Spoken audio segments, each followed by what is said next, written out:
আজকে কালচারাল ফ্যাসিস্টদের বিরুদ্ধে মানববন্ধনে আমরা সবাই একত্রিত হয়েছি। কথা বেশি কিছু বলবো না, কারণ আমরা যেহেতু সংস্কৃতির সঙ্গে জড়িত, সেই জায়গা থেকে আমি বলবো যে বিগত যে 15 বছর বা আমরা যে আন্দোলনে সামিল ছিলাম, এই আন্দোলন সময় আপনারা কোথায় ছিলেন? যিনারা ওই ধরনের পোস্ট দিয়েছিলেন ফেসবুকে, দেখছি যে তাদের এত আবেগ, আবেগ ধরে রাখতে পারছে না দেখে আবেগগুলো তুলে ধরছে।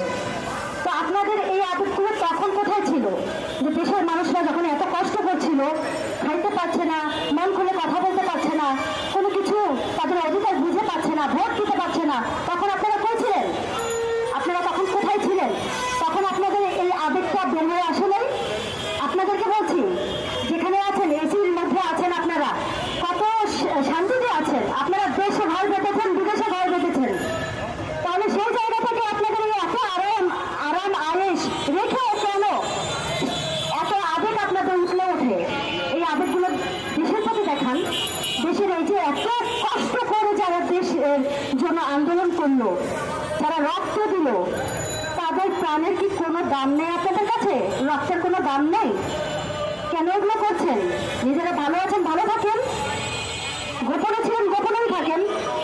সামনে আসার কি দরকার ছিল? আর সামনে যখন এসেছেন, আমরা তো আছি, আমরা সবসময় অন্যায়ের প্রতিবাদ করেছি, এখনো করবো এবং ভবিষ্যতেও করে যাব। এবং আমরা জাসাস পরিবার সবাই একসঙ্গে আছি, এবং আমার মনে হয় আমাদের বাংলাদেশের সবাই একত্রিত হয়ে আমরা এই প্রতিবাদটা করতে চাই, করবো ইনশাল্লাহ। ধন্যবাদ সবাইকে।